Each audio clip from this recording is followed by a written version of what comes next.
Assalamu alaikum, hurmatlı Kırgızstanlıklar, вообще. Bardığınızlar, hurmatlı menin Kırgızstanlık bir tuğanlar. Anan o birlik başında turganlar. Çoto bu yılı aykel salu moda olup ketdi. Bu yılı aykel salu estelik turguzu yılı dep atap koygon bu. Ne bela bilmem.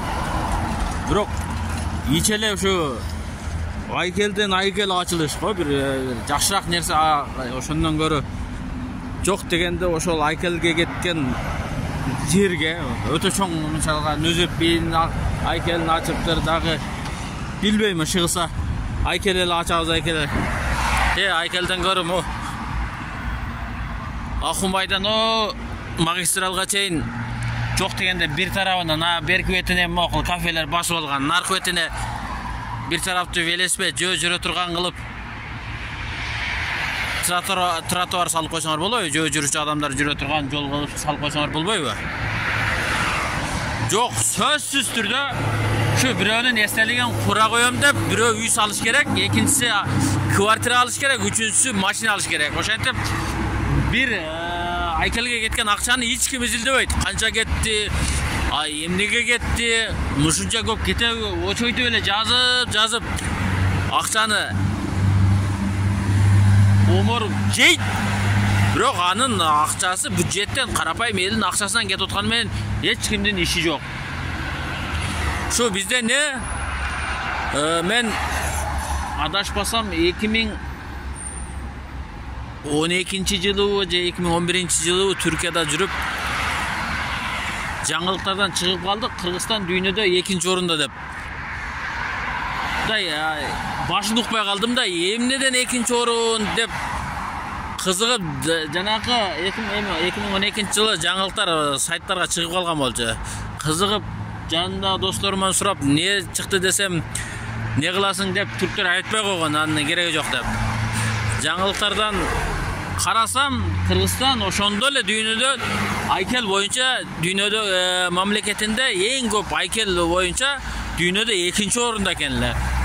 Биз азыр дүйнөдө айкел куруу боюнча дүйнөдө 1-нчи орунда турсак керек. Ушуну токтотпойлубу? Урматтуу камчек таши, ушуну бир өзүңүз көзөмөлдөсөңүз. Ошол бир айкелдин ордуна тротуар салсын, шаардын ортосуна же шаардын чыга бериштерине туалеттерди салсын, коомдук социалдык туалеттер салсын. Ошого нерселер керек да бизге. Айкел бизге мисалга айкел салса болот, мындай чоң кылып, аны мындай символикалык кылып, анан мындай өзүнө адамды тарта турган кылып, барганда сүрөткө түшө тургандай кылып, бир архитектура менен келишип, мындай баасын баардык жагын карап, татынакай кылып, элдер көргөндө сыймыктана турган кылып, бир 3 жылда бирөөнү салса жетет. 3 жылда бирөөнү анда да чоң кылып, кандай десем, жанагындай өзүн коз, өзүнө туристтерди тарта тургандай кылып туруп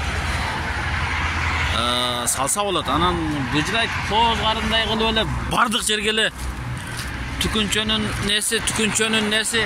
Бизде азыр Кыргызстанда ат минип турган айкелдер көбөйүп кетти.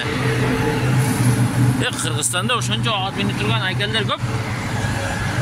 Биздин Кыргыздан калем жазганына деле ат мингизип айкел тургузуп баштадыңар үшөчү.